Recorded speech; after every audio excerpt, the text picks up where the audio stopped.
Hey guys, in this month's top 5, I'm going to be sharing with you some of my favorite canceled TV shows.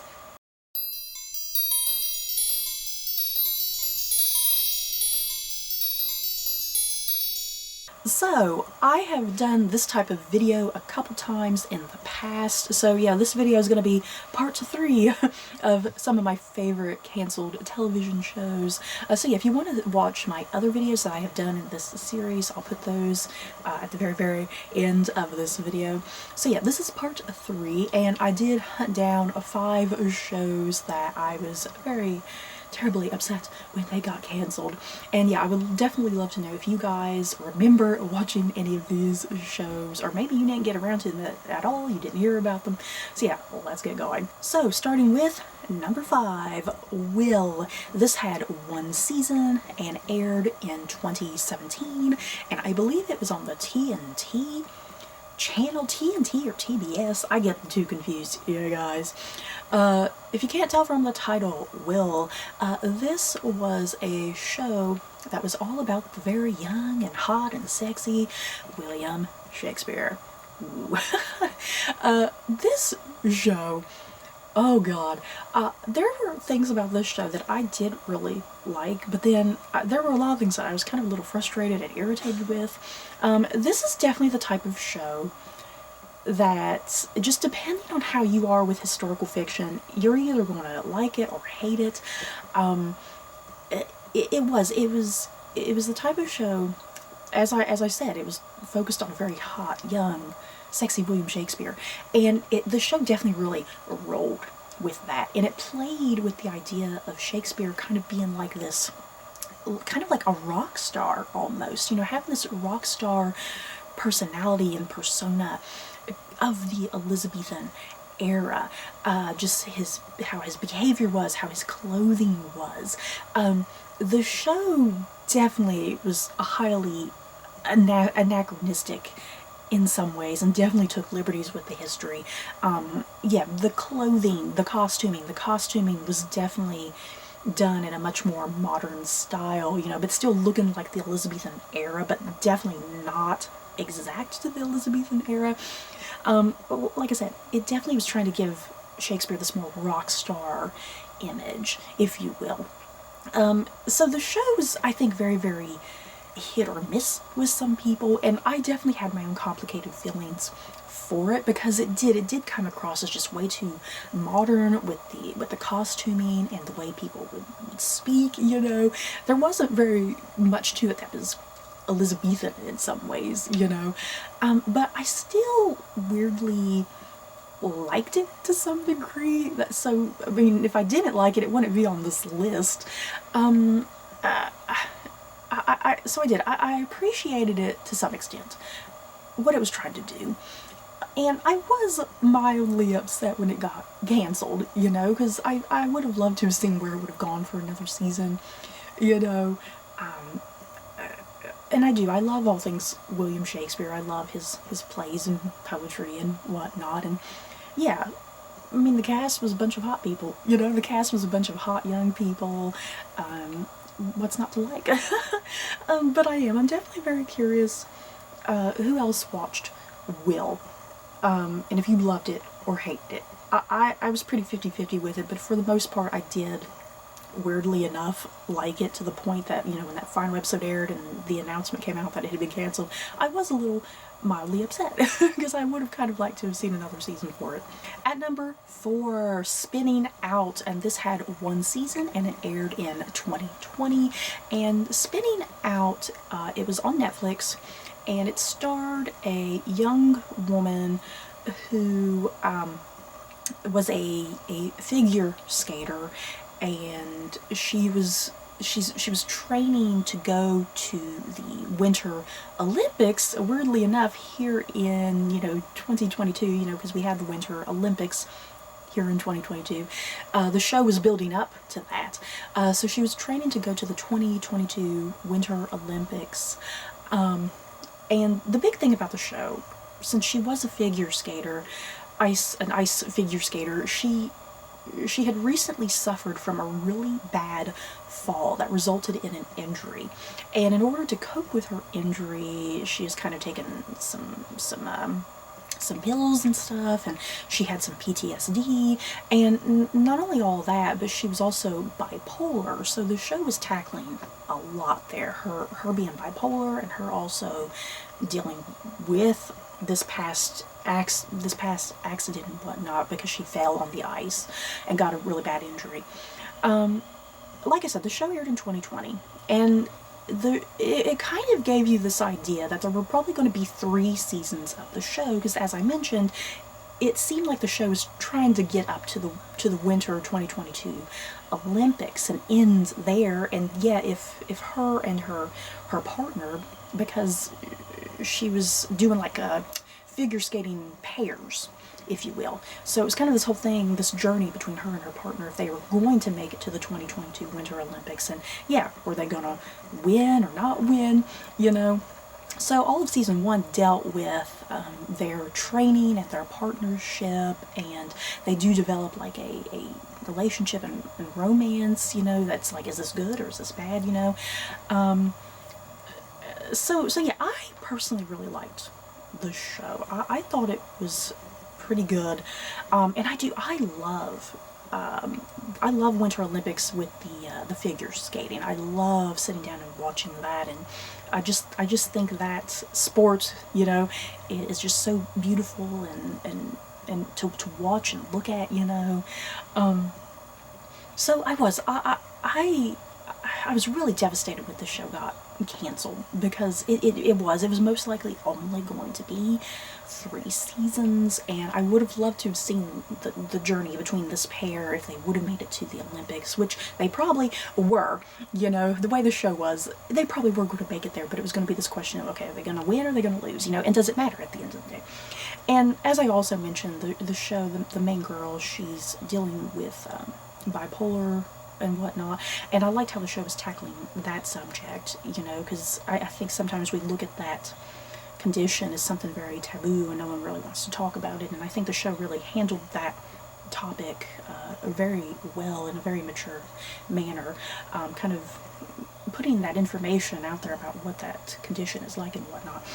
So I really liked Spinning Out. I wish it had gone on, because it would have ended this year most likely. You know, it's kind of weird to think that it would have probably ended this year. But yeah, anybody else? Did you watch Spinning Out? Did you love it? Did you hate it? At number 3, The Almighty Johnsons, which had 3 seasons and aired from 2011 to 2013. Okay, The Almighty Johnsons is definitely a very obscure show here on this list. I can already tell. I think there's probably a lot of people going, what the hell is this show? The Almighty Johnsons is actually a show from New Zealand. And I kind of discovered it by accident, really. And then it did air here in America on the Sci-Fi Channel, but still, I don't think many people even knew about it, knew it existed or whatever.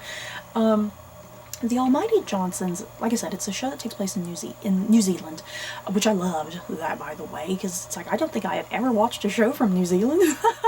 The most exposure to New Zealand I've ever had is mostly through a lot of like fantasy shows, because a lot of fantasy shows and fantasy movies love to film in New Zealand because that aesthetic looks so nice and pleasing, you know. The show was about a group of brothers who are all like, how to explain it? They're all like reincarnations of Norse gods. And I know it sounds bizarre and weird, you guys, because it's like, okay, how do we get from Norway with the Norwegian gods? How does that all travel down to New Zealand, you know? And within the context of the show, they do explain that, because it does sound really bizarre and weird. In the show, they do explain that. So yeah, the show is all about these brothers, their reincarnations of Norse gods, and yeah, it's in a modern day setting and whatnot. And I just absolutely love this concept. You guys, it totally worked. I loved how Norse mythology was integrated into the show. And yeah, if you're familiar with Norse mythology, you can see all those little threads, and how things were kind of being woven into the narrative and with the characters and whatnot. I just really thought the whole show was clever and brilliant. And I think for the most part, it was kind of more of a comedy, a dramedy, if you will, because it definitely had a lot of really great humor and humorous moments, but yeah, a lot of really good serious moments. I feel like as the show progressed, it got more and more serious, because yeah, the first season, the humor is almost rather just absurd and crazy and a little ignorant at times, but as the show kind of continued, like I said, it got a little bit more serious and the humor kind of lessened a little bit, but still retains some of that humorousness and whatnot. But I love the concept of the show. It totally worked. And yeah, I was really upset when it got canceled, because it managed to go for 3 seasons. And I don't think they were intending on ending anytime soon, because I think they wanted to go for maybe another season or 2, kind of how the plot was kind of going, And I hate when shows get canceled, especially after multiple seasons. That's just something I really despise when networks do this. It's like you let a show go for multiple seasons and then you cancel it. At least give it 1 season to conclude everything in a nice final way for fans who are watching it. But yeah, I'm very curious. Anybody else watch The Almighty Johnsons? I know right now, I think it's actually up on Peacock, and I think you can watch it for free, guys. If I'm not mistaken, I think you can watch it for absolutely free on Peacock. I might be mistaken about that, but if The Almighty Johnson sounds like something you might enjoy, I highly recommend going and checking it out, because it is a wildly good time. At number 2, The Legend of the Seeker. This had 2 seasons and aired from, let me look at my notes, I forgot already, 2008 to 2010. Oh my god, has that show been... I'm sitting here looking at the dates, and that feels like such an incredibly long time ago, you guys. Oh my god, 2008 to 2010. Jesus, I feel old. Legend of the Seeker. This show came out, as you can see from the dates, 2008, 2010. This show kind of came out literally right before Game of Thrones came out. And Legend of the Seeker, I feel like, was just kind of a product of its time. And I feel like it came out too soon. I think that's kind of the unfortunate thing with Legend of the Seeker. It came out way too soon, and it should have came out, I think, a few years later, to be quite honest.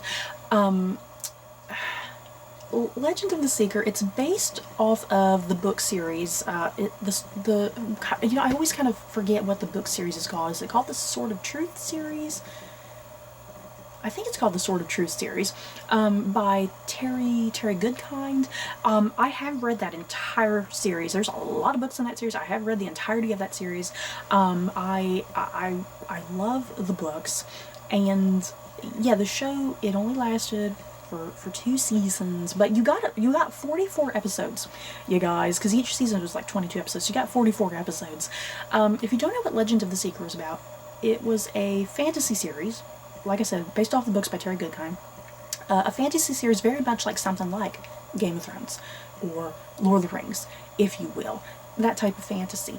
And it followed a young man who, he just has some really humble beginnings, just living his little mundane, boring life in his little village. But then he finds out that he has like, I'm trying to remember all the plot details here, you guys, because it's been a long time. He has like some magical abilities. He can wield like this sword that's like super powerful and whatnot. And yeah, he finds out he has kind of a deeper lineage, I suppose. I'll kind of leave it at that. And yeah, he's joined by companions. Obviously, he's joined by this woman who. She has her own set of magical abilities. He's joined by this wizard and whatnot. And yeah, they all are traveling across this fantasy world, with a goal, with a mission, this and that.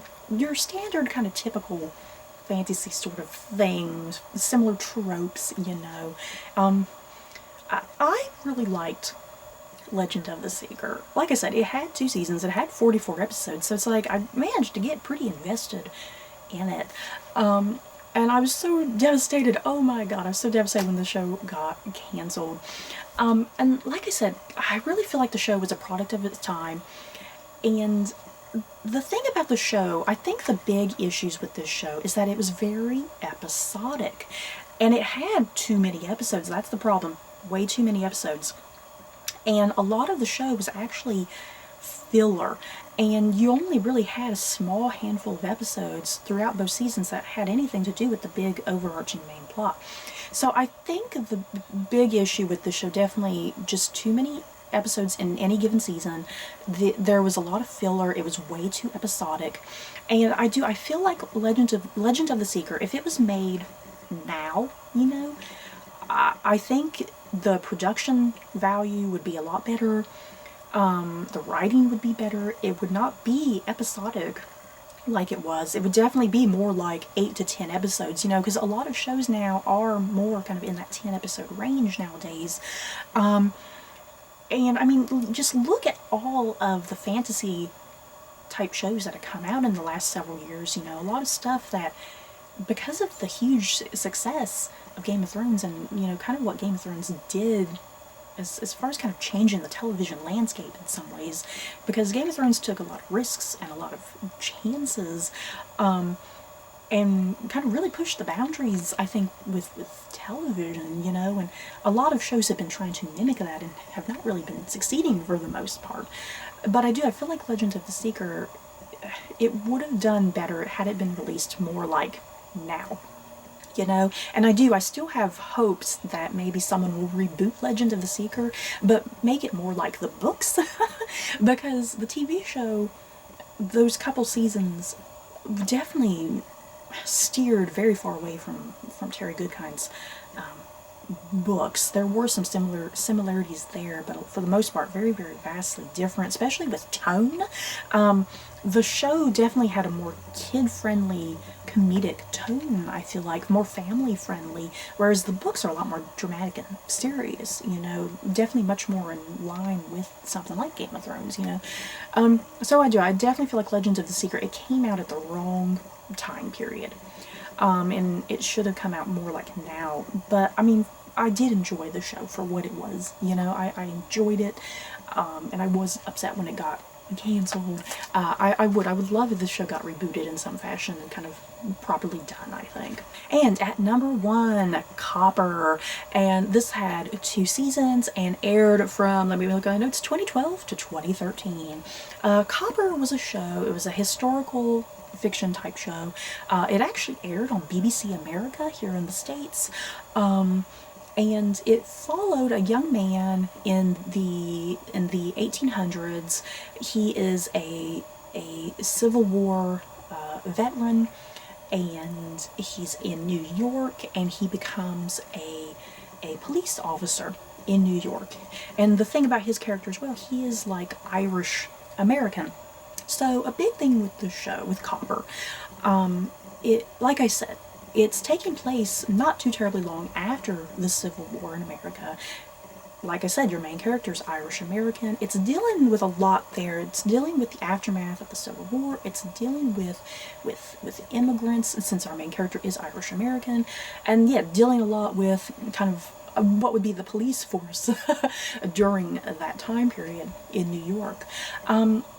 I really love the show. There was like a rawness to it, a grittiness. I loved the characters. I loved the setting. And like I said, it had 2 seasons, and I was just, oh my god, guys, I was livid when this show got canceled. When BBC America canceled it, I was like, hell no, BBC America, what else do you have on this channel? Seriously, if anyone ever sits and watches BBC America does not have anything going on for it other than like Doctor Who half the time. And they just sit and show just repeats of Star Trek all the freaking time. So yeah, when Copper got canceled, I was like, what the hell? I was like, what are you gonna do? Just keep showing repeats of Star Trek, you guys? And they did. As soon as I canceled Copper, just here comes the repeats of Star Trek. So I was so upset when Copper got canceled. It was such a great show, you guys. Was it perfect? No, it wasn't perfect, but I love the storytelling. I love the characters. Like I said, there was just a really great rawness and grittiness, and intensity, and just something I hadn't, at that time, I hadn't really gotten into a show like that at that time period. So I really appreciated the show, and I think there was some potential for it to go to some really, really great places and whatnot. But yeah, does anybody else remember Copper? Because I was pretty obsessed with it when it came out. So you guys, that is it for my top 5 favorite TV shows that got tragically axed, got beheaded too soon. So you guys, have any of you guys heard of this particular list of shows? Yeah, what are some other shows that maybe I didn't mention on this list? Yeah, like I said, this is part 3 to this particular video because I've done it in the past a couple times. So yeah, I plan on doing this type of video every single year. I got me a big old list of canceled TV shows that I want to eventually get to. So yeah, you guys, that's it for this video. Don't forget to like, comment, and subscribe. And if you like this video, you may like these other videos. Bye guys.